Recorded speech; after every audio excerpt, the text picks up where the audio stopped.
Ya, silakan masuk. Permisi, Bu. Iya, silakan masuk Mbak Edo. Gimana duduknya, sudah nyaman?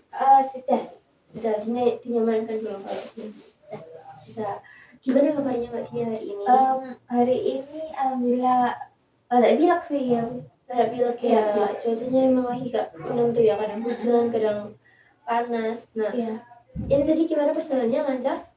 Hari ini sih baik-baik, cuma agak macet ya karena kan udah rada siang, jadi truknya banyak gitu. Jam berapa Mbak Dia tadi kesini? Jam 10 tadi baru berangkat. Jam 10 tadi baru berangkat. Rumahnya Mbak Dia daerah mana ini kok macet? Ini Bu, daerah Gedangan. Daerah Gedangan? Iya, daerah Gedangan. Perapatan Gedangan kan sering macet sih ya. Oh iya sih, jadi macetnya daerah situ. Apa daerah itu aja macetnya?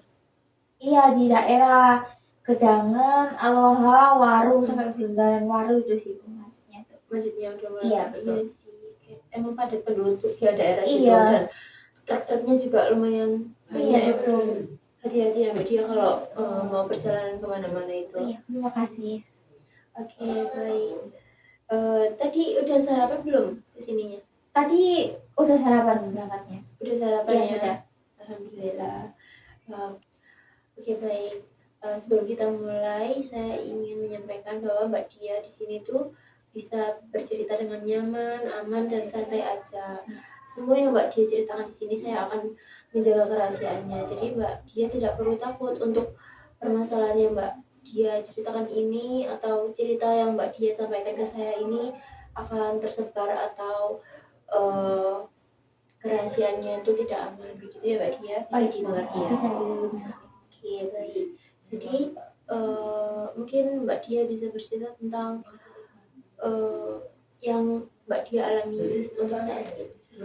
Jadi saya ini akhir-akhir ini sering berantem sama orang tua saya itu karena berbeda pendapat sama orang tua saya. Kan orang tua saya ini pengen saya itu jadi PNS, sedangkan saya ini pengen kerja di bidang kreatif dan punya usaha sendiri gitu. Jadi Mbak Dia ingin punya usaha sendiri, seperti konten kreator dan segala macam itu.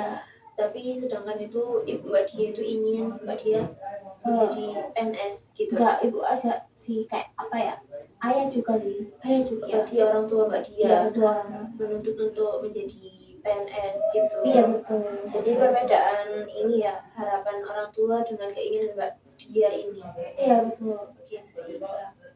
Karena kan ini ya Bu ya, kalau saya itu jadi content creator tuh menurut mereka itu kayak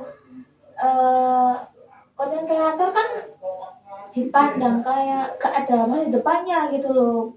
Nanti saya tuh malah jadi apa ya, gak berhasil gitu loh. Kalau kan PNS kan udah banyak yang jadi gitu ya, udah bener kayak pas bekerja PNS itu nyata katanya sih, tapi kan menurut saya kan content creator terus itu bidang kreatif kayak punya usaha sendiri kan lebih bagus gitu. Itu. Oke, jadi dari keinginan orang tua tadi, bagaimana komunikasi Mbak Dia dengan orang tua saat sedang berbicara seperti itu, kayak melontarkan kalimatnya, pendapatnya dengan orang tua Mbak Dia? Ini sih malah sering berantem jadinya kalau saya itu mengungkapkan pendapat saya. Saya kan juga gak mau diatur sama mereka gitu, jadi hasilnya jadi kayak berantem aja gitu. Untuk komunikasi orang tua ke Mbak Dia seperti apa ketika orang tua ingin Mbak Dia ingin menjadi seorang PNS? Ya orang tua sih nggak mau tahu ya, pengennya kayak mereka itu pengen jadi kayak saya tuh harus jadi PNS itu, pokoknya nggak mau tahu kerjaannya bagus lah PNS di mata mereka itu. Oke, baik. Jadi ketika Mbak Dia mendengarkan seperti perkataan Ibu Mbak Dia dan ayah Mbak Dia seperti itu, apa yang Mbak Dia rasakan? Ya jelasnya saya marah sama sedih sih Bu ya. Iya. Kalau saya diatur-atur kayak gitu. Jadi Mbak Dia merasa pilihannya ini tidak dianggap kurang baik gitu ya. Betul. Oke, saya mungkin bisa merasakan ya apa yang Iya. dirasakan Mbak Dia saat ini. Oke, baik. Dalam konseling keluarga ini, saya ada pengenalan. Jadi ada 3 ego stage, yaitu yang pertama, parent, yang kedua adult, yang ketiga child. Apakah Mbak Dia sudah pernah mendengarkan sebelumnya? Kalau itu kurang tahu ya Bu ya, saya juga. Jadi kurang tahu ya? Iya. Oke, mungkin bisa Ibu jelaskan sedikit ya? Iya bisa. Jadi, yang pertama parent itu adalah berisi peraturan, tuntutan, dan nilai yang kita pelajari dari orang tua. Ya. Nah, sedangkan yang child ini merupakan bagian dari diri kita, yaitu emosi, perasaan, dan reaksi secara spontan. Ya. Lalu yang terakhir ini adult.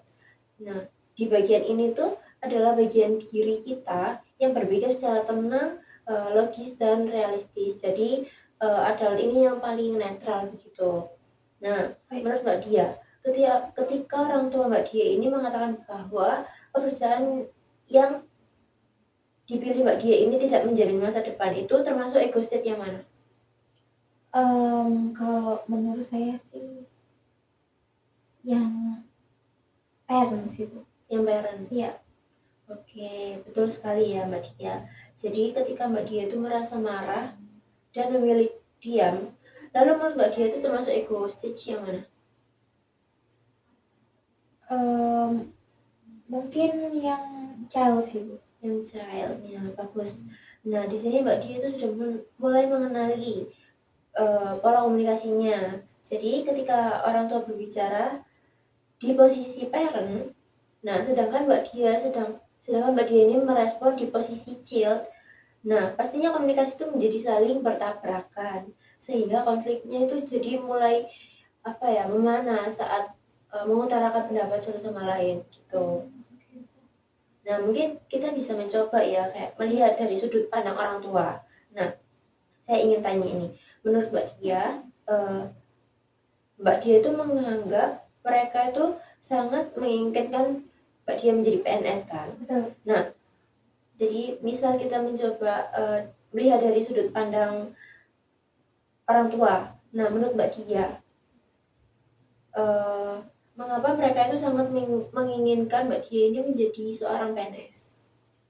Karena kan prospek kerja PNS itu kan lebih bagus kan, kayak orang dulu-dulu kan lihatnya PNS itu wow, terus itu kerjanya bagus, udah tertata gitu ya masa depannya gitu. Jadi mereka tuh nggak pengen saya tuh gagal gitu kalau ambil yang lain gitu.